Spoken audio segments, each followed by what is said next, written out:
Dear friends, welcome to Think BRICS. I'm thrilled to introduce our guest today, Paulo Nogueira Batista Jr., a prominent Brazilian economist, vice president of the New Development Bank, NDB, from 2015 to 2017, executive director for Brazil and other countries in the International Monetary Fund from 2007 to 2015. So, today we are to talk about economy, BRICS Plus, and New Development Bank in particular. Mr. Batista, welcome to Think BRICS. Thank you, Anastasia.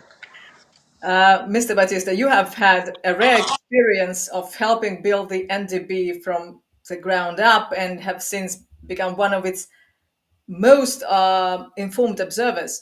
And we are very glad that you got our invitation. Thank you so much one more time. Knowing about our intention to interview you, a common friend of us, a friend of our channel, Pepe Escobar, sent a couple of questions, and I suggest starting immediately with Pepe's question, his direct question, Pepe's style. So, how the NDB realistically could help the global South on serious steps to bypass the dollar? Well, that's one of the goals that the NDB has had since the beginning, to be a bank of the global South for the global South. Our goal is to lend to a large number of member countries, and also since the beginning there was this intention, which we wrote into the strategy, of it operating increasingly with other currencies than the dollar. Meaning by that we would issue bonds in other currencies, that would we lend in other currencies, especially the national currencies of the borrowers themselves. But this has progressed. We've done some progress in that. The bank has done some progress in that. We have issued bonds for example, in Chinese currency. We have made loans in Chinese currency, but progress has been slow. So the bank remains largely dollarized in its lending and borrowing. We will talk about lending and borrowing a little bit later. I would ask another question of Pepe. What is the most efficient strategy to incrementally break the stranglehold of the usual suspects in control of the international financial system? Well, that's a vast question. Huh? To give you an example, a concrete example of why this is truly a problem that Pepe points out, take the case of the NDB I was speaking a little bit about just now. The NDB is constrained so much by the Western system that it has stopped lending to Russia, one of the founding members of the bank that has almost 20% of capital. Why has the NDB done that? Because if the NDB were to lend to Russia, it would fall under sanctions and it would lose its credit rating. It would have a downgrade in credit rating, borrowing costs in the Western capital markets would rise, and it would be outpriced out of the lending market, you see? So the NDB has timidly accepted not to lend to one of its founding members. And I hope that the NDB finds a solution, because it's certainly difficult, but it's not impossible to, become more independent of the Western system. You could lend in other currencies than the dollar, of course, but you could also try to fund yourself increasingly outside the dollar system and become more independent. This is crucial, of the trio policy of credit rating agencies. I mean, the three American large ones that dominate the market for credit ratings: Moody's, Standard and Poor's, Fitch. You see, these three agencies, they operate in such a manner that they would force the NDB to obey Western standards. Russia is under sanctions, so the NDB cannot lend. You see, that's the logic that we've been following in the bank, and I hope the bank is thinking of a way out. Now, the question of Pepe is much broader. He's speaking about the stranglehold of the West on the system. What I would tell you is the following: the Western system has become increasingly dysfunctional. The countries of the global south, perhaps a subgroup which would be BRICS centric, need to establish another system. For example, they need to create an alternative to SWIFT, which is the messaging and payment system, cross border payment system that the West runs. It has become a weapon. If you displease Western bosses, you get thrown out of the system. That happened to Russia. That happened to to a number of countries over the years. The same with the dollar. You see, the dollar has become a weapon. So if a currency becomes a weapon, it loses confidence. It loses credibility. So the U.S., by using the dollar as a weapon, by using the SWIFT as a weapon, by using the IMF as a weapon, by using the World Bank as a geopolitical weapon as well, what is the West doing? What is the U.S. doing? It is undermining the institutions that it helped create or that it led until recently. It leads us still, but led created and until recently promoted these institutions. So it's difficult to say this. I realize that it's a tall order, but we need to build a new system, that will be post-Western or non-Western. I mean a group of critical, emerging market and developing countries that understand that the West will not allow a reform of the Western financial system, of the international monetary and financial system constructed since World War II. They will not do that. I will tell you because I know this system from inside. I was 8 years executive director of the IMF. I was on the board of the fund in Washington. We did make some progress in reforms, but just to give you an idea of how difficult this is, the last time the IMF did some reform in governance was 2010, 15 years ago. Nothing happened, and there's no expectation that anything significant will happen in the foreseeable future. You see, so we need to take. I know it's difficult. I think the BRICS may not be able to do it or ready to do it. But if we were serious about what Pepe said, which is how do we break the stranglehold of the West on the international system, we need to understand realistically that the West will not accept reforms in any fundamental way, and that we therefore need to start off from scratch. We already did that when we created the NDB and when we created the contingent reserve arrangement, the monetary fund of the BRICS. I participated in both processes. Why did we do that? Why did the BRICS decide to create their own bank, their own monetary fund? Because we understood around 2011, 2012, that the existing system was unreformable, that little could be done to improve it and make it more representative of the 21st century. So we had to say to the West, look, okay, remain in the 20th century. We are going to the 21st. And this 21st century will be a completely different one. A system which would be more balanced, more inward, more open to all countries, fair, not weaponized, efficient, agile. Many of the features that the Western system no longer has. Thank you. May I ask about the SCO Bank? Of course, you heard that recently at the SEO summit in China, there was a decision to open SEO Bank, similar to NDB. That's a good question, a new topic that we need to understand better. It was announced by President Xi as a decision taken, and the Chinese don't usually improvise. If the president of China has announced this publicly, this means that work has been ongoing to create this bank. Now, at first sight, it is strange. Why? Because we already have two multilateral development banks created by developing countries, led by developing countries. The NDB, about which we were talking, the BRICS Bank, and the AIIB, the Asian Infrastructure Investment Bank. Why would they create a new one? I have a suspicion. It's only a conjecture, but maybe a plausible one.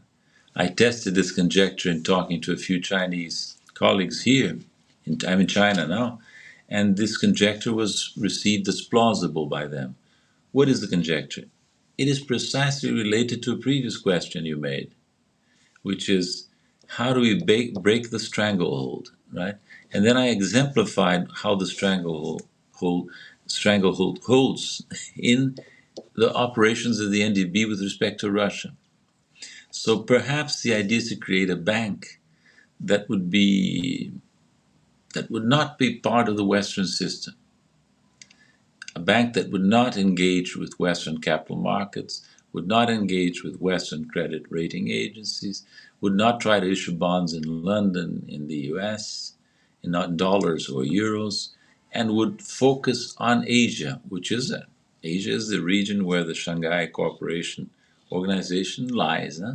It's the countries of Asia that are part of this SCO. So this SCO bank might well look like this. It would be a bank that would, for example, issue bonds in the national currencies of the members, notably in yuan, would then lend on to projects in countries of the region also in yuan, would not rely on the Western agencies for credit rating, would seek a credit rating from the Chinese, for example, the Chinese credit rating agencies that work. They're there. They have a relatively long track record already. So this would make it a bank which could, for example, lend freely to Russia. It would not need to fear any reprisals, any sanctions, because it would be operating outside the SWIFT. That's another thing. Not use SWIFT for its transactions. Use the Chinese or the Russian payment system. You know, this is CIPS, the Chinese alternative. So SWIFT is already in operation. It's still started. It's still not very big, but it's starting. And the SCO could actually help promote these mechanisms. So I think this might be this conjecture I make. I hope I'm true. I hope I'm saying the truth here. I hope the conjecture is valid because there's a gap, and this gap could be fulfilled by SCO. Russia would certainly be interested in having a bank that is freer from what the Western system and it could operate with. Also, Iran. Iran is, I believe I'm right. Also a member of SCO, right? Yeah. Iran, you know, Iran was the first country to come to us in 2015 to join the NDB. 10 years have passed. Iran has not joined. And Iran has joined the BRICS political formation, but not the bank. Why? Because the bank fears that the presence of Iran as a shareholder could hurt its credit ratings with Fitch, Moody's, Standard and Poor's. That's the thing. So we're in a difficult world, a tough world, a challenging world. We cannot operate as we did before, in my opinion. So it's definitely not black and white as we as normal people see. It's not black and white. Yeah. Um, in your past assessments, you were critical of the NDB's management and felt that former President Dilma Rousseff had too little time to turn the bank around. This year, she has been unanimously re-elected for a new 5-year term, actually nominated by Russia. She was nominated by Russia. Under her leadership, new members, Egypt, Algeria, Colombia, joined. Recently, when Indonesia became an official BRICS member, Indonesia investing into NDB. Don't you see a positive trend here? See a positive trend. Now she has more time. Now she will have time to turn around the bank if she stays at least part of this new mandate of 5 years. And one thing that has been happening is that slowly, much too slowly, the number of members of the bank have been increasing. We have new countries there. You mentioned some of them. Uzbekistan also came in recently. Uruguay has to complete its parliamentary procedures, but now you have now 10 members of the bank. The five founders, Brazil, Russia, India, China, and South Africa, and five other countries. I believe it's Egypt, as you said, Colombia, Bangladesh, United Arab Emirates, and a few others. So it's 10 countries. But, as I said in responding to your first question, when we created the bank, we were in the business of creating a global bank, a bank for the South, for the global South, constructed by countries of the global South. How can you be a global bank with 10 members? There's something missing there, which is the expansion of membership. You need to have member countries all over the world, in Latin America, in Africa, in the Middle East, in South Asia, in East Asia, and we are still far from achieving that objective. At least we're moving. At least we're moving. Countries are coming in. Colombia, for example, as you mentioned, is an important addition. It's an important country in South America. So we need to have more Colombias in the bank. And I think that's perfectly feasible. And, President Dilma is a former president of Brazil. She knows geopolitics. She knows strategy. She knows that a bank cannot be a global bank with 10 members. So I'm preaching to the converted if I say that to her. Well, if I'm not mistaken, Cuba was considering joining Venezuela as well. So Latin America is moving somehow in joining NDB. So, and Indonesia, it's not a small country to join. It's a huge country in Asia Pacific region. Is already a partner country of the BRICS. And Indonesia, of the BRICS formation. And Indonesia is a partner country, also is a member country, a full member of the BRICS formation. But Indonesia has not joined. It's still, I think, so far as I know, Indonesia is considering joining, is starting negotiations with the bank to join. Indonesia would definitely be a great addition to the bank. I hope this accession of Indonesia works. Now, Venezuela and Cuba suffer from the same problem that Iran suffers. The bank, conservative as it is, being a part of the Western system somehow, given its funding and its lending, the bank would be fearful of having Cuba and Venezuela come in. Just a thing that just occurred to me. Maybe it's not a good idea, but let me just throw it out here. Why not do with the bank the same thing that we did with the BRICS political formation? To allow countries to come in a sense, without joining as full members, we created the category of partner countries. That was done in Kazan, the Kazan summit of the BRICS last year. Why not create such a category for countries that would wish to consider joining the bank? Come in first as partner countries of the bank. We could establish some criteria. We could even say partner countries are in the process of joining the bank. But anyway, this wouldn't solve the fundamental problem, which is the one that we need to address.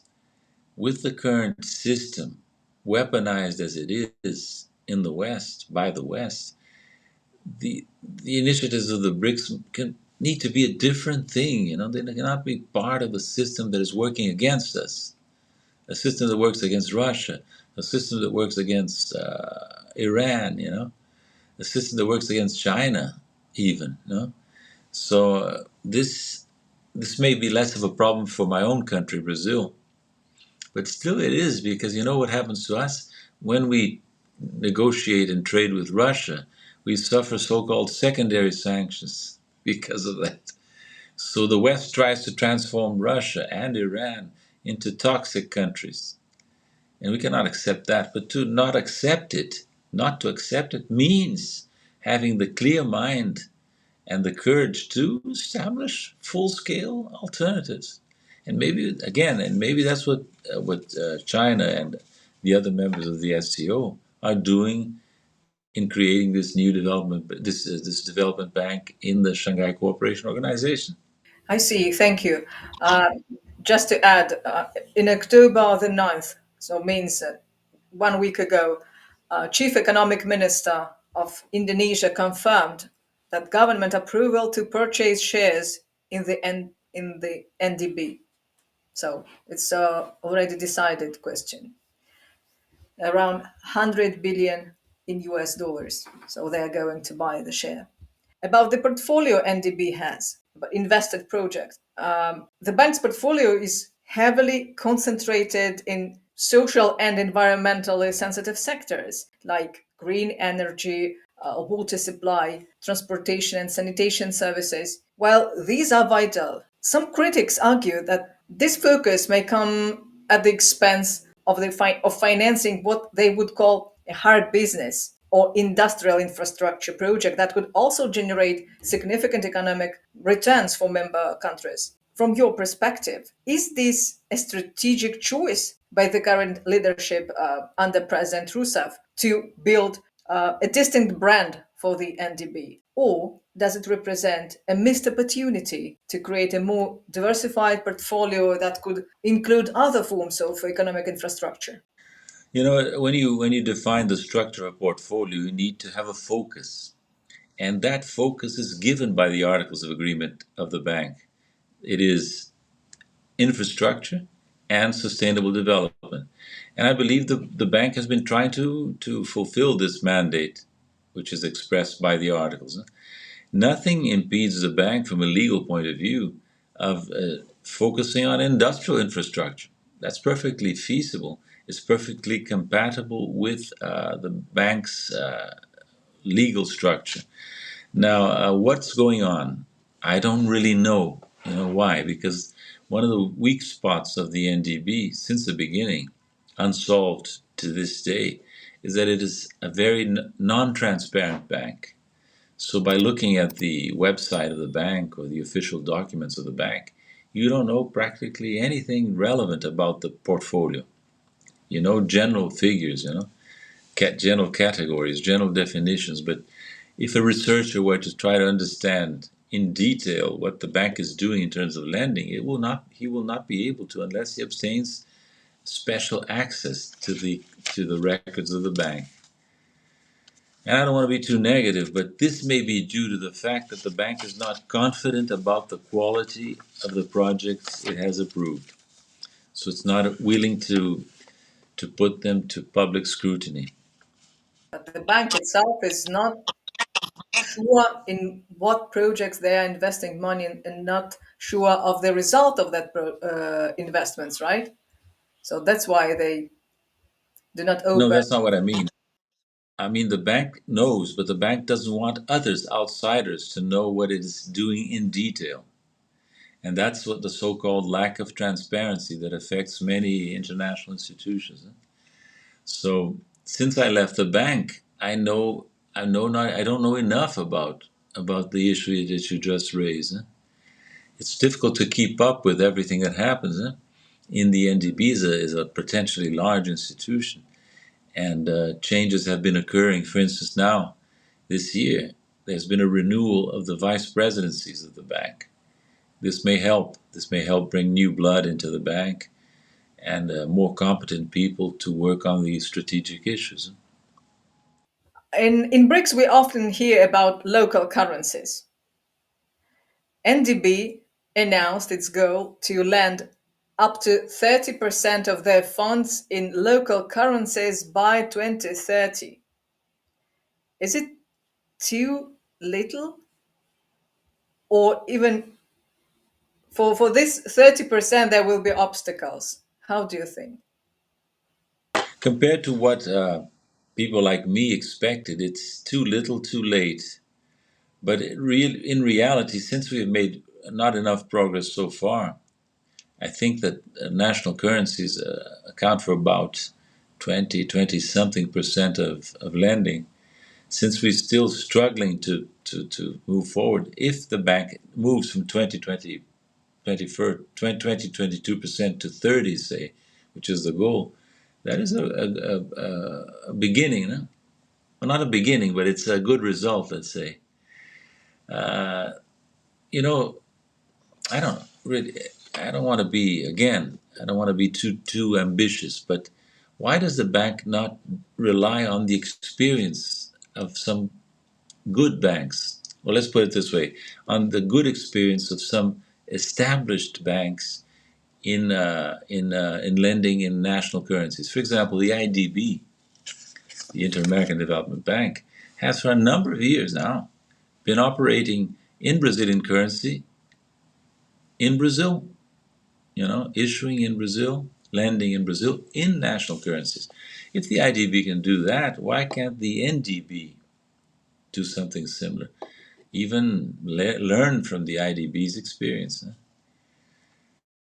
So, let's hope that this 30% goal will be achieved, and that we can fix a new target, more ambitious, for the next period.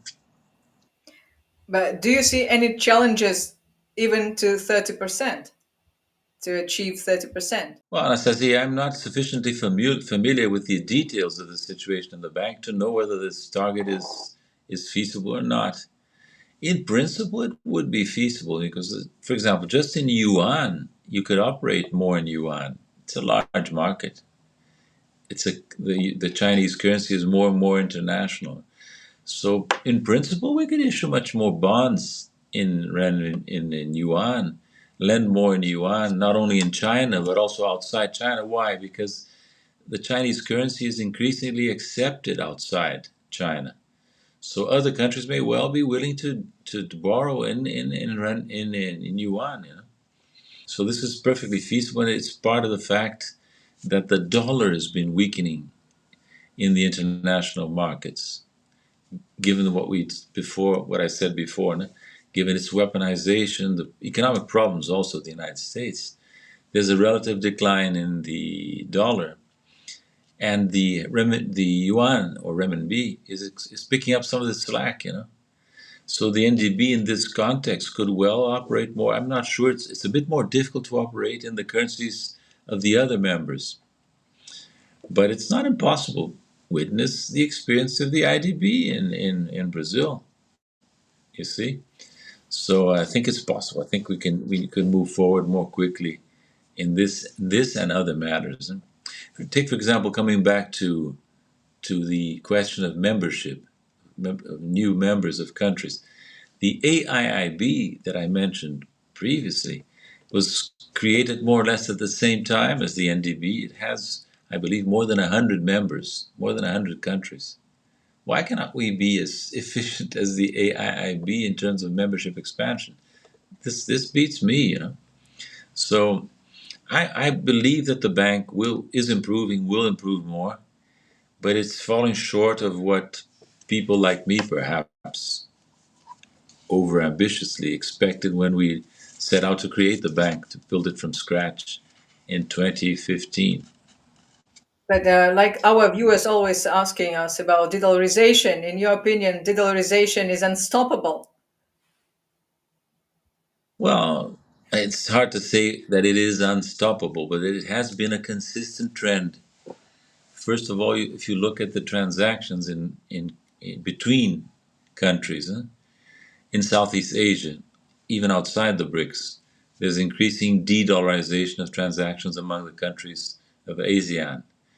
Russia and China, to give another example, largely more than 90% of transactions are done in national currencies, bypassing the dollar. The same holds for Russian Indian transactions. They're done in rubles and in rupees. So I'll give you another example. The PBOC, the Central Bank of China, is making is signing bilateral swap agreements with other central banks of the developing world, not only in dollars but in yuan. And it has provided balance of payment support as an alternative, potential at least alternative to the IMF. So I think the system will move forward in that direction. But a point I've been making in several papers about this issue that I wrote since 2023, and that there's another one that I'm writing now, even during the trip, which is that it's not true that transactions in cross-border transactions in national currencies are good enough. This system has a limitation, a very severe one, which is the fact that it does not permit participating countries to register large imbalances among them. So if a country transacts in national currencies with another country and has a large surplus, it will accumulate the currency of the deficit country. This currency will not be convertible, may be subject to depreciation. So what does the country do with that? What I'm driving at is that we would need to create a reserve currency, a new reserve currency, that against which Donald Trump has threatened the BRICS repeatedly. No? Why? Because he perceives in his confusion, he's been advised to make clear that the US would not admit a challenge from the BRICS in the monetary area. But precisely because they don't want to have that's precisely the reason why we need to move forward, not to, buy a confrontation needlessly, but because we must realize that the trading in national currencies will not get us so far. Ultimately, we need a reserve currency. So if we don't create one, where we will go? Where will we go? To the dollar. Well, so that would defeat the whole purpose of the exercise. To the euro, not a good alternative because the euro is a satellite Yeah. of the dollar. Has been But the reserve one. currency should be backed by something. What do you propose to gold? I don't know, precious metals, other precious metals, commodities. What? Very good question, Anastasia. I've been suggesting a different approach. Let me explain why first gold or other commodities will not work. You see, a currency to be trustworthy needs to have stability, and the gold and all other commodities are intrinsically unstable. So if we tie a new currency, for example, to the gold, this will make the new currency prone to instability as the gold price fluctuates. So the new reserve currency could not be a commodity currency. What would it be? It could be a fiduciary currency, but based on the treasuries of the participating countries, of the sponsoring countries. So we would make the new currency convertible into new bonds, and these new bonds freely convertible into the bonds of a part of the participating countries, you see. So it would be a fiduciary currency, not a full currency because it would not replace the national currencies of the participating countries. That's a confusion that is often made. But a new reserve currency for international transactions and reserve holding purposes, that would be fluctuating and fiduciary. I don't believe that in the 21st century, not even in the late 20th, we could conceive of a currency that would be based on some anchor independent of the state, More than ever, all currencies are state creations, created by states. And this one would be a multinational, plurilateral currency, backed by the states that participate in the effort. It's quite feasible, I'm finishing a paper now, as I said, which I hope to finalize by November, which goes into very detailed explanations of how a new reserve currency could work. Not that I think I'm not unrealistic. I don't think the BRICS will quickly move in that direction. But I think they ultimately will need to, unless they have become a talk shop, where leaders gather and ministers gather to exchange speeches, and then nothing practical will come out of BRICS. But if BRICS is something serious, and I believe it is, it will be sooner or later be forced to offer an alternative to the dollar and to the euro. As we always say, BRICS is not against BRICS someone, against the United States, against Europe, against BRICS is alternative. As soon as you mention about your work, I hope you will be back on our channel to talk about your work you're writing right now to our viewers. It would be an honor for us. Thank you, Anastasia. I would be glad to return. We can do this as soon as I finish the paper. towards the end of November or early December, I can contact you, and we can. I can send you a copy of the paper, of the preliminary version, and we could talk again about this complicated, politically and technically complicated issue that the BRICS may need to face. So it will be my pleasure. Thank you so much. And I would like to close our today's conversation with a question that is not related to the NDB, but still in financial sphere, something that closer to the needs of the people. Will the BRICS soon or later, or maybe never, be able to implement a common payment system for the people, not for the states? The BRICS Pay, for example. Good question. I think it's feasible. Why is it feasible? Because actually, our countries have been implementing very modern and quick and safe payment systems internally. The case of Brazil, the case of China. Here in China, where I am now, you pay everything with WeChat if you want, with Alipay, electronically, digitally.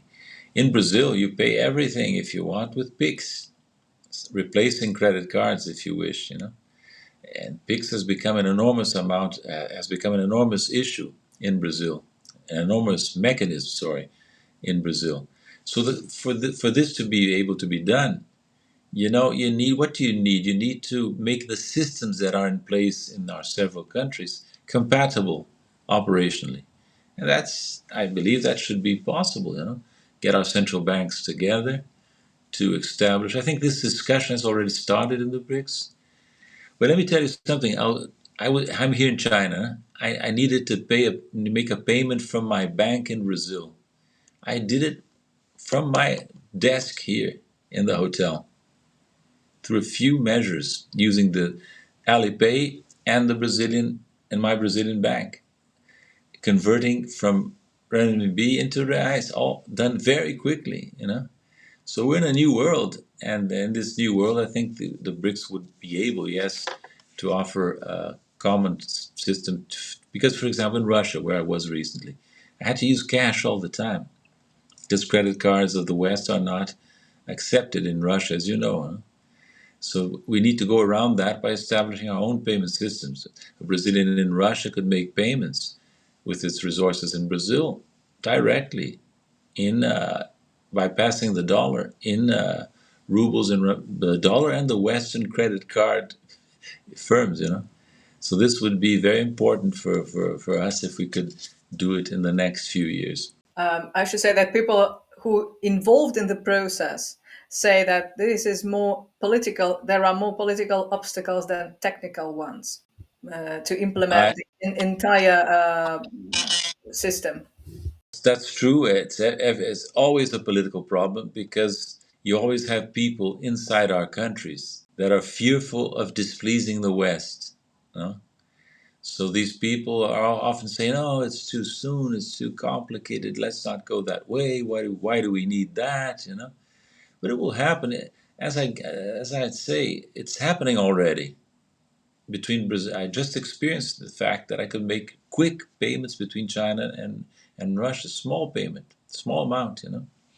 So this will happen whether the West likes it or not, and people that are backward in our countries, mentally backward, and always fearful of novelties, will have to understand that this is no big deal in the end. So the future is near. It's very close. Well, Mr. Batista, thank you very much. Thank you very much for interesting discussion. It was a pleasure to listening to you. Thank you once again. I hope to see you on our channel in the end of November or the early December, as you told. So thank you one more time for your time Thank you. and hope to see you soon. Dear friends, subscribe to Think BRICS and join our discussions. Thanks for watching.